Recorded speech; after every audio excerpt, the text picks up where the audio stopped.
Please subscribe to my channel. Hit the bell icon and never miss any updates.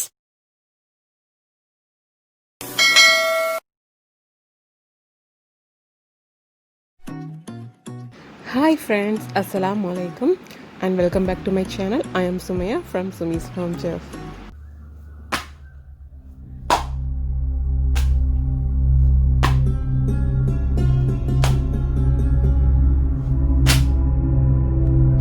ஈதினாலே எல்லார் வீட்லேயும் கண்டிப்பாக பரோட்டா போடுவாங்க. So காலையிலேயே பரோட்டா போட்டு முடிச்சாச்சு, தொழுறதுக்கு லேட்டாக இருக்கக்கூடாது அப்படின்ட்டு.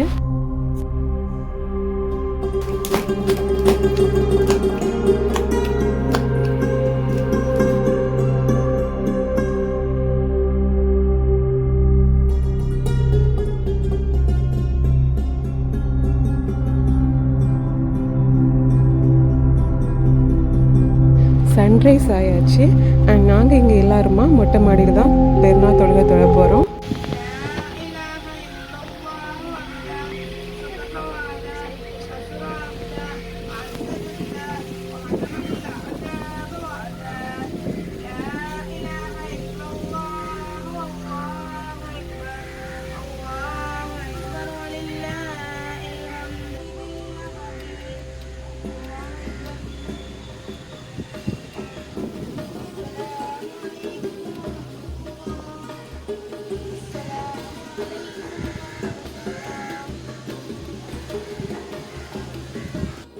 அண்ட் ரிம்ஷா குட்டி பார்த்திங்கன்னா தொழுது முடிகிறது வரைக்கும் யாரையுமே டிஸ்டர்ப் பண்ணலை. பாட்டுக்கு பின்னாடி விளையாடிட்டே நின்றுட்டா. இது நோம்பு பெருநாள் அப்படிங்கிறதுனால நம்ம தொழுகைக்கு முன்னாடி ஏதாச்சும் சாப்பிடணும். ஸோ அதுக்காகவே லைட்டாக சாப்பிட்டுட்டு தான் தொழுறதுக்கு வந்தோம் மேலே. அண்ட் பரோட்டா பார்த்திங்கன்னா நான் ஆல்ரெடி என்னோடய சேனலில் ரெசிபி போட்டிருக்கேன். ஸோ அதனால் நான் வீடியோ எடுக்கலை. பட் மதியானம் பிரியாணி நான் வீடியோ எடுத்திருந்தேன். பிகாஸ் ஈதுனாலே பிரியாணி தான் ஸ்பெஷல். அதனால் நான் அது வீடியோ எடுத்திருந்தேன். ஸோ அதை நான் லைட்டாக சிம்பிளாக இங்கே சொல்லி காமிக்கிறேன்.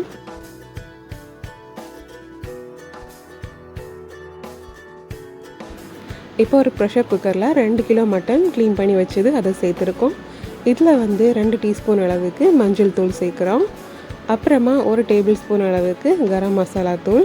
இது மட்டன் வேக வைக்கிறதுக்கு மட்டும்தான் இப்போ நம்ம சேர்க்குறோம். அப்புறமா மட்டன் கூடவே மட்டனுக்கு தேவையான அளவுக்கு உப்பையும் சேர்த்து அண்ட் 1 டேபிள் ஸ்பூன் அளவுக்கு இஞ்சி பூண்டு விழுதும் சேர்த்து நாம் இதை வேக வச்சு எடுக்க போகிறோம். ஸோ இது ஒரு பக்கம் வேகிற டைமில் நம்ம இதுக்கான மசாலா, அதாவது ஆனியன் மசாலா நம்ம ரெடி பண்ணிக்க போகிறோம். அண்ட் மசாலா ரெடி பண்ணுறதுக்கு முன்னாடி அரிசியை ஊற வச்சு எடுத்துக்கலாம். ஸோ பிரியாணி அரிசி 2.5 kg. அதை அரை மணி நேரம் ஊற வச்சு வடிகட்டி எடுத்து வச்சுக்கலாம். இன்னொரு பக்கம் பிரியாணியில் மேலே டாப்பிங்கில் போடுறதுக்கு முந்திரி பருப்பு, ரைசன்ஸ், அப்புறமா ஆனியன்லாம் ஃப்ரை பண்ணி எடுத்து வச்சுட்டோம். ஸோ அதே ஆயிலில் ஒரு 5 வெங்காயம் நல்லா ஃபைனாக நறுக்குனது அதை சேர்த்து நாம் இப்போ வதக்க போகிறோம். வெங்காயம் கொஞ்சம் வதங்கினதுமே 3 டேபிள் ஸ்பூன் அளவுக்கு இஞ்சி பூண்டு விழுதும் அப்புறமா கொஞ்சம் பிரியாணி இலையும் சேர்த்து நாம் வதக்க ஆரம்பிக்கிறோம். அண்ட் நாம் சேர்த்துருக்க வெங்காயம் ஹாஃப் குக் ஆனதுமே அதில் ஒரு 3 பெரிய தக்காளி நல்லா பழுத்ததாக யூஸ் பண்ணிக்கலாம். ஸோ அந்த தக்காளியை நல்லா நறுக்கி அதையும் சேர்த்து நாம் வேக வச்சு எடுத்துக்கலாம்.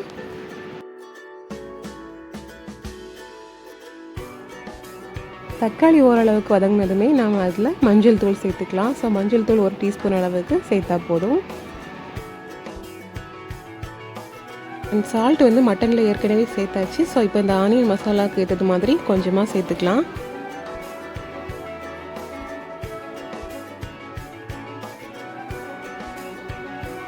இப்போ பார்த்திங்கன்னா தக்காளி ஓரளவுக்கு மசிஞ்சிருக்குது. ஸோ இதில் 1 டேபிள் ஸ்பூன் அளவுக்கு கரம் மசாலா தூளை சேர்க்குறோம். இது சேர்த்து கொஞ்சம் நேரம் வதக்கினதுமே நம்ம இதில் காரத்துக்கு மிளகாத்தூளும் சேர்த்துக்கலாம். மிளகாத்தூள் பார்த்திங்கன்னா ஒரு 2 இல்லைன்னா 3 டேபிள் ஸ்பூன் அளவுக்கு சேர்த்துக்கலாம். அதாவது 2.5 கிலோ ரைஸுக்கு பண்ணுறதுக்கு. உங்களுக்கு ரொம்ப காரமாக வேணும்னா நீங்கள் 2.5 டேபிள் ஸ்பூன் போடுறது சரியாக இருக்கும். இப்போ மிளகாத்தூள் சேர்த்ததுக்கப்புறமா இதையும் நல்லா மிக்ஸ் பண்ணிக்கலாம். அடுத்தது 2 டேபிள் ஸ்பூன் அளவுக்கு சோம்புத்தூள் சேர்த்துக்கிறோம். இதை லைட்டாக வதக்கினதும் 1 டேபிள் ஸ்பூன் அளவுக்கு மல்லித்தூளும் சேர்த்து நல்லா வதக்கி எடுத்துக்கலாம். அதாவது தனியாத்தூள். எல்லா மசாலா தூளும் சேர்த்ததுக்கப்புறமா நல்லா ஆயில் ரிலீஸ் ஆகிறது வரைக்கும் நல்லா குக் பண்ணி எடுக்கணும். அந்த மாதிரி ஆயில் ரிலீஸ் ஆகி வந்ததுக்கப்புறமா நம்ம வந்து குக்கரில் வேக வச்சுருந்த மட்டன் பீசஸை இந்த ஆனியன் மசாலாவில் நல்லா மிக்ஸ் பண்ணி இன்னும் கொஞ்சம் நேரம் நம்ம வேக வச்சு எடுத்துக்கலாம். அண்ட் இப்போ இது கூடவே ஒரு 1.5 கப்பு தண்ணி விட்டு கொதிக்க வச்சு எடுக்க போகிறோம். ஸோ இந்த தண்ணியை நம்ம ஃபைனலாக வந்து ரைஸ்க்கு அளக்கிறதுக்கு யூஸ் பண்ணிக்கலாம். ஸோ இப்போ பிரியாணிக்கான மட்டன் மசாலா ரெடி ஆகிடுச்சு.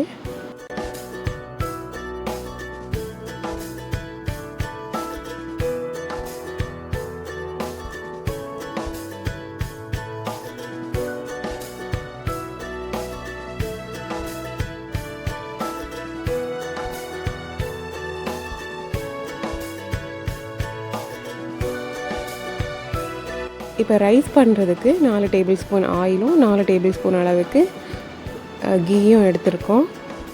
ஸோ இப்போ இந்த கீலையே வந்து நாம் இஞ்சி பூண்டு விழுது, அப்புறமா வந்து ஹோல் ஸ்பைசஸ் எல்லாம் சேர்த்துக்கலாம். இஞ்சி பூண்டு வந்து 2.5 கிலோ ரைஸுக்கு 3 டேபிள் ஸ்பூன் அளவுக்கு சேர்த்துக்கலாம். இப்போ அதில் ஹோல் ஸ்பைசஸ் பட்டை, கிராம்பு, ஏலக்காய், ஸ்டார் அனீஸ் அந்த மாதிரி நம்ம சேர்த்துக்கலாம். இது கொஞ்சம் நேரம் வாசம் வர்றது வரைக்கும் வதக்குனதுமே நாம் இதில் ஒரே ஒரு வெங்காயம் நறுக்கி சேர்த்துக்கலாம். இது கூடவே ஒரு கையளவுக்கு புதினா இலை சேர்த்துக்கிறோம். அப்புறமா வந்து 2 பிரியாணி இலையும் சேர்த்து நல்லா வதக்கி எடுத்துக்கலாம். அண்ட் இதில் வந்து நாம் பிரியாணிக்கான தண்ணி வந்து நான் சொன்னது மாதிரி மசாலாலேருந்து எடுத்த தண்ணியும் சேர்த்து ரைஸுக்கு டபுள் அமௌண்ட்டாக நம்ம தண்ணி சேர்க்குறோம்.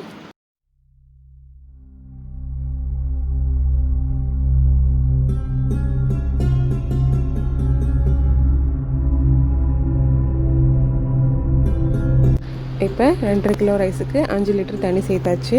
இதில் இப்போ தேவையான அளவு உப்பு சேர்த்துக்கிறோம். இங்கே மட்டனும் கொஞ்சம் மசாலாவும் தனியாக எடுத்து வச்சுருக்கோம். இதை நம்ம ஃபைனலாக அரேஞ்ச் பண்ணும்போது சேர்க்கலாம். இப்போ தண்ணி நல்லா கொதிக்க விட்டதுக்கப்புறமா நம்ம அதில் ஊற வச்சு 1/2 மணி நேரம் ஊற வச்சு வடித்து வச்சுருந்த பாஸ்மதி ரைஸை சேர்க்குறோம். ரைஸ் கம்ப்ளீட்டாக சேர்த்ததுக்கப்புறமா வந்து இதை லைட்டாக ஒரு வாட்டி அரிசி வந்து உடையாமல் கலந்து விட்டுக்கோங்க. கலந்து விட்டுட்டு நாம் இதில் வந்து கொஞ்சமாக புதினா இலையும் மல்லி இலையும் நறுக்கி சேர்த்துக்கலாம். இப்போ இதை நல்லா கொதிக்க விட போகிறோம்.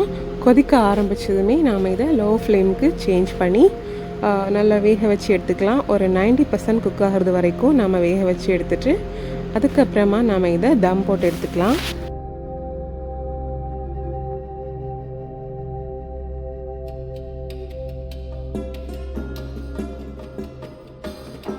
இப்போ பார்த்திங்கன்னா ரைஸ் வந்து 90% நல்லா குக் ஆகி வந்துருக்குது. ஸோ இப்போ என்ன பண்ண போகிறோன்னா நம்ம இதை அரேஞ்ச் பண்ண போகிறோம். அதுக்காக வந்து ஹாஃப் அமௌண்ட் ஆஃப் ரைஸை இன்னொரு பாத்திரத்தில் எடுத்து மாற்றிட்டு நாம் இதில் வேக வச்சுருக்க எல்லா மட்டன் பீசஸையும் நம்ம அரேஞ்ச் பண்ணி எடுத்துக்க வேண்டியதுதான். அரேஞ்ச் பண்ணதுக்கப்புறமா நாம் இதில் பேலன்ஸ் இருக்கக்கூடிய ரைஸை நிரப்பாக தட்டி விட்டுக்கலாம்.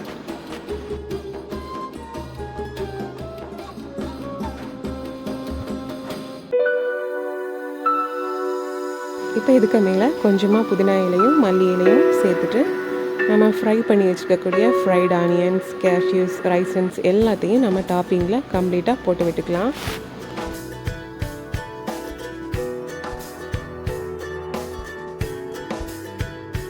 இதை பார்க்குறதுக்கே சாப்பிடணும் போல் இருக்குல்ல. அவ்வளோதான், நம்மளோட ஈது ஸ்பெஷல் மட்டன் பிரியாணி ரொம்பவே சூப்பராகவும் டேஸ்டியாகவும் தயாராகிடுச்சு. இந்த மெத்தடில் நீங்கள் இது வரைக்கும் ட்ரை பண்ணதில்லைன்னா ட்ரை பண்ணி பாருங்கள் ஃப்ரெண்ட்ஸ்.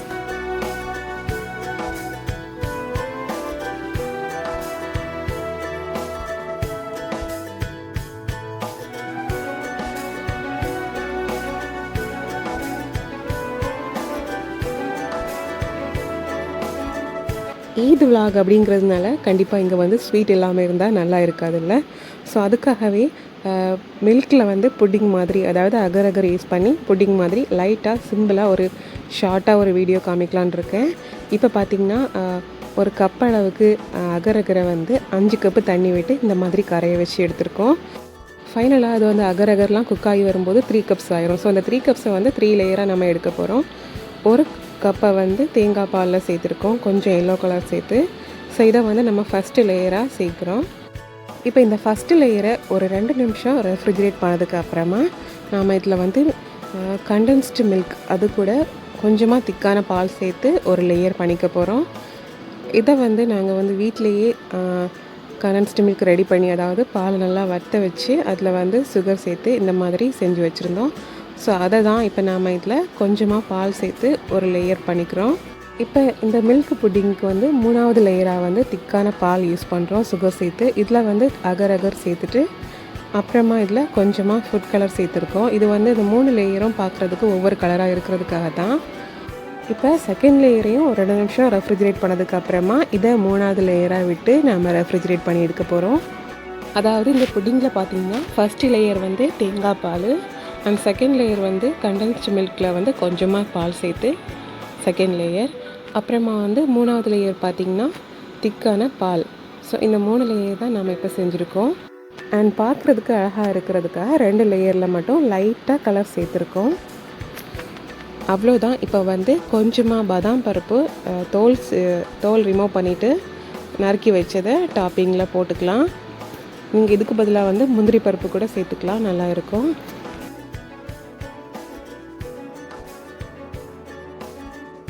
இப்போவே அந்த 3 லேயரும் உங்களுக்கு அந்த சைடில் கிளியராக தெரியுது பாருங்கள்.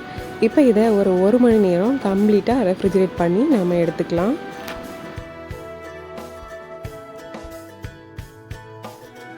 அண்ட் ஃபைனலாக நம்மளோட சூப்பரான 3 லேயர் மில்க் புட்டிங் தயாராகிடுச்சு. இதை இப்போ கட் பண்ணி பாருங்கள், உள்ளாடி பார்க்குறதுக்கு எவ்வளோ அழகாக இருக்குன்னு. அண்ட் டேஸ்ட்டும் சூப்பராக இருந்தது. நம்ம இதில் தேங்காய் பால் அப்புறமா கண்டென்ஸ்டு மில்க்கு எல்லாம் சேர்த்துருக்கிறதுனால சாப்பிட்றதுக்கு ரொம்ப நல்லா இருந்தது. அண்ட் அந்த பாதாம் பருப்பும் சியூ பண்ணுறதுக்கு ரொம்பவே சூப்பராக இருந்துச்சு. ஸோ ஃப்ரெண்ட்ஸ், நீங்களும் இந்த மில்க் புட்டிங்கை ட்ரை பண்ணி பாருங்கள். ட்ரை பண்ணி பார்த்துட்டு எப்படி இருந்துச்சுன்னு கமெண்டில் சொல்லுங்கள். இதோட இந்த vlog வந்து நான் முடிச்சுக்கிறேன். ஸோ இந்த ஈத் ஸ்பெஷல் vlog உங்கள் எல்லாருக்கும் ரொம்பவே பிடிச்சிருக்கும்னு நினைக்கிறேன். பிடிச்சிருந்துச்சுன்னா வீடியோக்கு லைக் போடுங்க, ஷேர் பண்ணுங்கள், மறக்காமல் சேனலை சப்ஸ்கிரைப் பண்ணிக்கோங்க. தேங்க்யூ.